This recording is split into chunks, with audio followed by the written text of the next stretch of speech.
Hello, everyone, and welcome to my turn to present to you in charting the second half, this week's theme at StockCharts Television. My name is Julius de Kempenaer, and I am a senior analyst here at StockCharts.com, as well as the creator of relative rotation graphs, presenting to you from Amsterdam in the Netherlands. What are we going to do today? We're going to try to look ahead. Most difficult thing in finance, I guess, most difficult thing to do in technical analysis. So what are my weapons of choice for today? Obviously, we're going to use the current rotations on relative rotation graphs and see if they can give us some pointers on rotations that might happen going into the second half of 2021. Then I'm going to take a look at the current price charts. Oh, by the way, we're doing that on all sectors. So we're going to look at the rotations for all sectors. We're going to look at the current price charts for all sectors, see if they give us some clues on what's going to happen in the next few months. And those of you who watch Sector Spotlight on a regular basis will know that at the end of each month, I have a segment that's about seasonality, and I do a seasonal outlook for the next month. And for this special occasion, I created a special seasonal outlook, which I will get back to you when we do that segment, but we're going to have a seasonal outlook for the second half. So let's get us started with the first half rotations.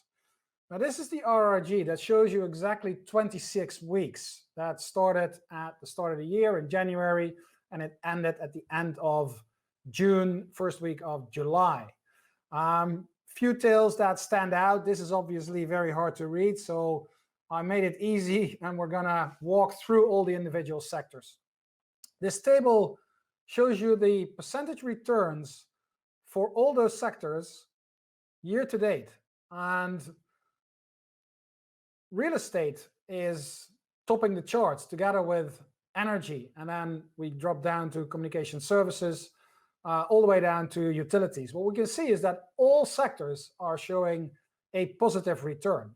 The S&P itself returned 14%, roughly 14% year to date. Everything above the line has been outperforming. Everything below the line has been underperforming so far. What do these rotations show us, and what do they tell us? So here is real estate, the strongest sector year to date. As you can see, it had a very nice rotation, and we're now rolling over. We just started to lose relative momentum. So it's still a strong sector, but we got to take into account that it might continue to lose a little bit of momentum going forward in the next few weeks. Then we have energy. That's probably one of the most surprising sectors of the last year, maybe. You see that rotation, that tail that's far out inside the leading quadrant, but also at very high RS ratio and very high RS momentum levels, much higher than the other sectors on the plot. Very recently, we started to move back up again. And it's on its way to the leading quadrant, but not quite there yet. And as you can see, the last week, we started to move almost vertical. We lost a little bit of the gain on the RS ratio scale. So we're going to wait and see how that pans out. All in all, that sector has a very good relative stint. We just have to wait and see whether it'll be able to maintain that progress through the next 6 months. Then communication services, relatively close to the benchmark, but as you know, this is one of the rotations that we like to see best. In leading, rolling over, going into weakening, and then curling back up and crossing back into the leading quadrant. This is probably one of the stronger rotations on the chart. So from a relative perspective, from an RRG perspective, this is one of the sectors that I definitely want to keep an eye on in the second half of 21. Financials had a very good stint, started losing momentum a couple of months ago, is now inside weakening, but continues to drop on the RS ratio scale. And that makes it probably, especially for the next few months, for the first part, one of the weaker sectors. We're not picking up any momentum. We're just continuing to lose relative strength, and we're continuing to lose that relative strength at a stable momentum. It's not something that you really want to see, but it's what financials are showing us. And it means that we'll probably have to take into account a further underperformance for financials, at least in the next 3 to 4 months, but it might as well be the rest of the year. Industrials, good stint through leading, now back into weakening and at a negative heading, which is not exactly the best that you can think of. So from a RRG perspective, from a relative perspective, industrials is sending us some negative signals at the moment. Technology. Those of you who listen to Sector Spotlight every now and then know that technology was one of the problem childs in the sectors, because as you can see, the tail is now blue because it just crossed over into improving, and that literally just happened like this week. And it was red and it was inside lagging and it continued to underperform. It was a problem child, and it seems to be turning around. It's very, very early, but I'm going to keep an eye on this one, because the turn into a positive heading is something that is definitely positive for the technology sector. And I expect it to continue at least for the next few months, and potentially the remainder of the year. So that's a surprise, which is actually happening right now. Healthcare is continuing its positive rotation. It's inside the improving quadrant. It's still rising on the RS ratio scale, which is a positive thing, and we're maintaining that positive momentum. So it's not a massive rise, but it's a very stable, continuing rally on a relative basis, and that's a good thing for the healthcare sector. Materials, on the other side, had a very good stint, rolled over, and is now inside weakening and continues to heading towards the lagging quadrant. That's a negative sign. It's a negative for the materials sector in the next few months. And then we have discretionary, which was weak. It tried to improve, as you can see, the little turn up here inside the lagging quadrant, but it never managed to cross over, and it's now back pushing further into the lagging quadrant, which is a negative outlook from a relative perspective for the discretionary sector. And now we have staples rolling over, inside improving, and just like we really like the rotations inside weakening that are curling up, we really don't like the rotations inside improving that are rolling over and turning back down towards the lagging quadrant. So for the staples sector, the outlook from a relative perspective for the next few months, not too strong. And then we finish it off with the utility sector, and that's the same story as we had for staples, inside improving, rolling over, and actually pushing into the lagging quadrant as we speak. Sorry about that. By the way, don't worry about all the information that I'm throwing at you, because I've got a nice overview summary slide at the end, which gives you all the information that I'm talking about, and hopefully give you a one slide, one image outlook with an expectation on how I see things progressing into the second half. Next to the relative performance, the relative rotations, you know that we always need to look at the price charts, because price charts are what is driving these markets. So we're going to do the same exercise as we did for the sectors. We're going to use the same sequence, the performance year to date. That's the sequence that we'll be using. And we're going to look at the weekly charts in combination with an RSI and the RRG lines. And I've plotted the RSI on top of those charts because right now I'm watching a lot of negative divergences that are playing out on a lot of charts. And I thought to throw them up here to get a gauge on what might happen in the next few months.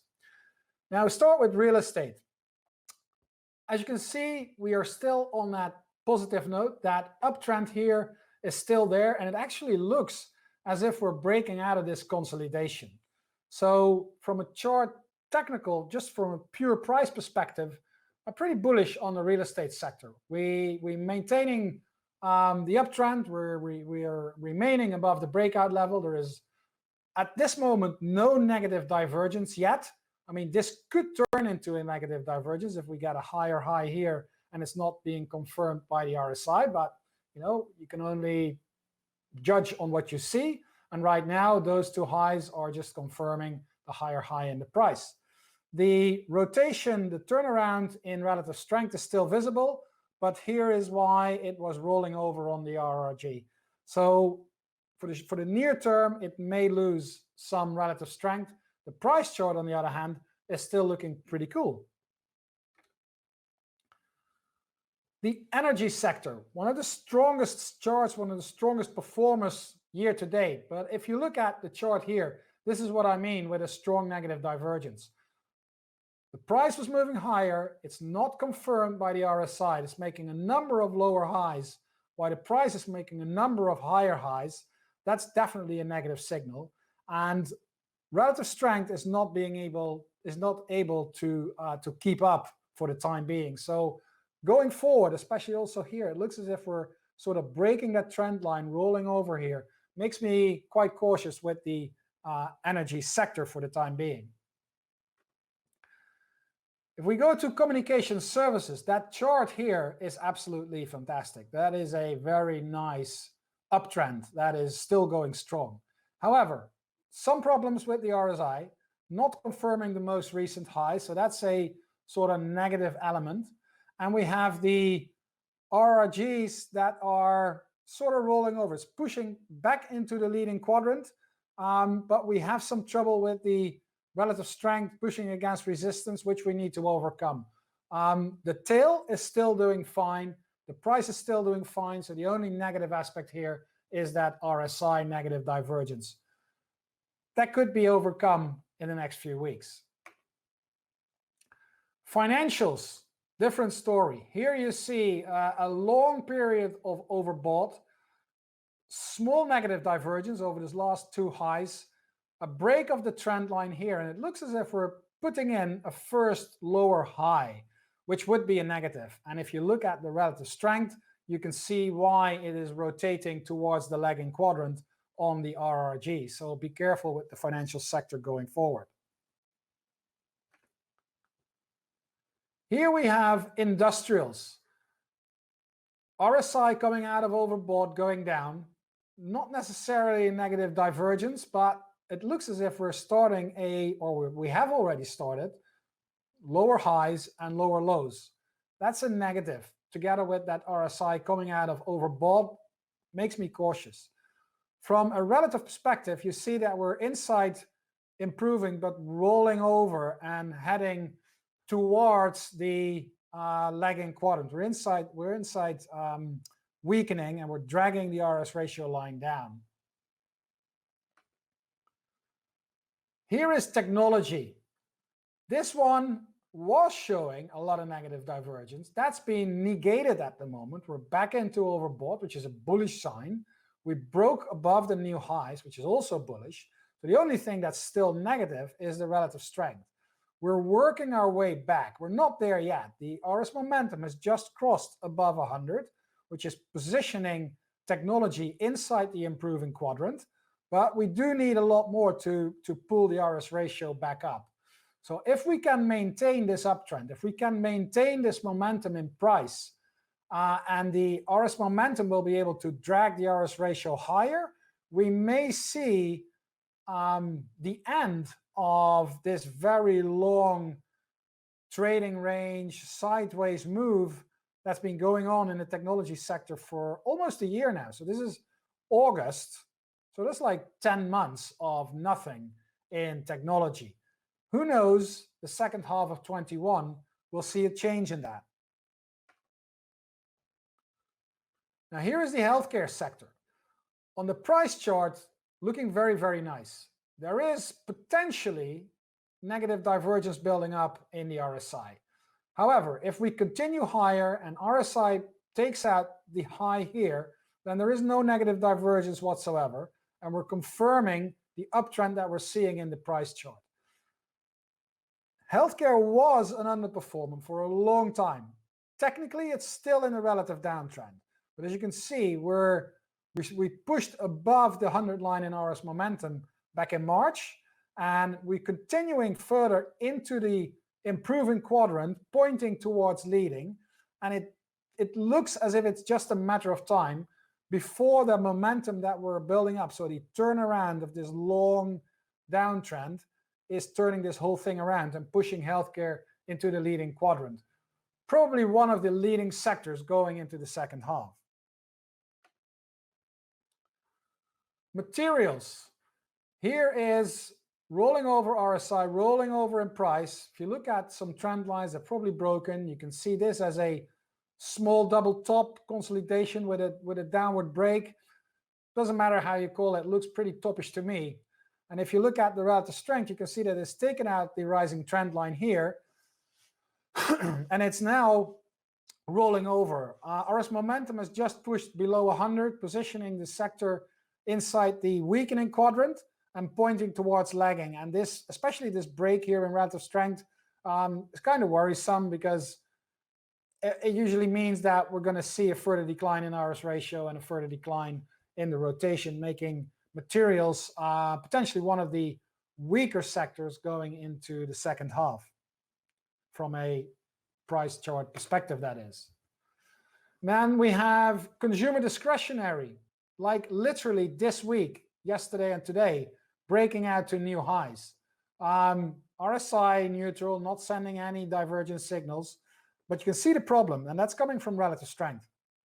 Being in the weakening, in the lagging quadrant for quite a while already, and after a little hiccup, it rotated back down, and it's still pointing further into the lagging quadrant going forward. Despite the break to new highs, I'm not sure if that break is strong enough to pull that relative around and make that tail on the RRG move, well, to start with, into the improving quadrant, let alone moving towards leading. So despite the break, I am quite cautious with the discretionary sector going into the second half. My outlook for that is careful. Let's put it like that, careful. Go to staples. Nice breakout, high, this low, managed to hold up above the breakout level. That's good. RSI is neutral, no negative divergence, so the price chart is still looking pretty good. As you can see on the relative, as you saw on the RRG, things are not that well. We broke below support in the relative strength line, and the RRG lines are rolling back down towards the lagging quadrant, while the sector is now positioned inside improving. And then we're going to finish off with utilities. Pretty weak, not even above its all-time highs. Those were set start of the year 2020. We tested resistance that came from the November high, didn't work. We're in this sort of small series of lower highs, lower lows. If we take it from a bigger perspective, it's probably a trading range between 290 and 345, and that takes its toll on the relative strength. That's a negative. It's rolling over. It's going back into the lagging quadrant. So utility is not very strong going into the second half.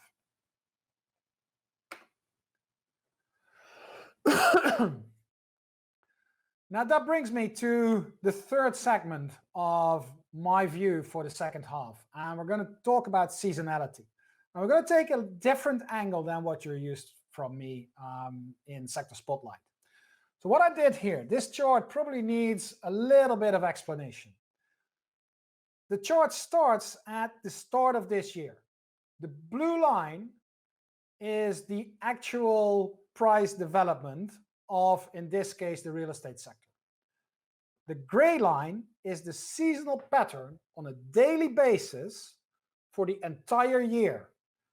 And what I did is I took this, which is essentially a percentage line. It takes the average percentage per day and cumulates it over a year, and then takes the average over the last 20 years.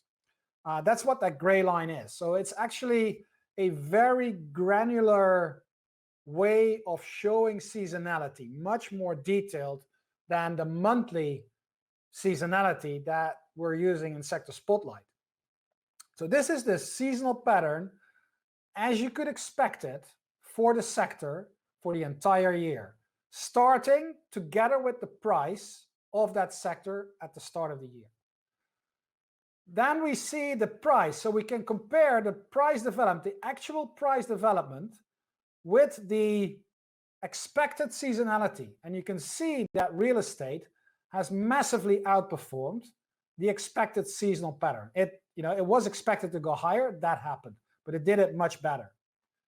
And the yellow one here is exactly this line here. It's exactly the same, but I rebased it to the last observation, which was yesterday's close for the real estate sector.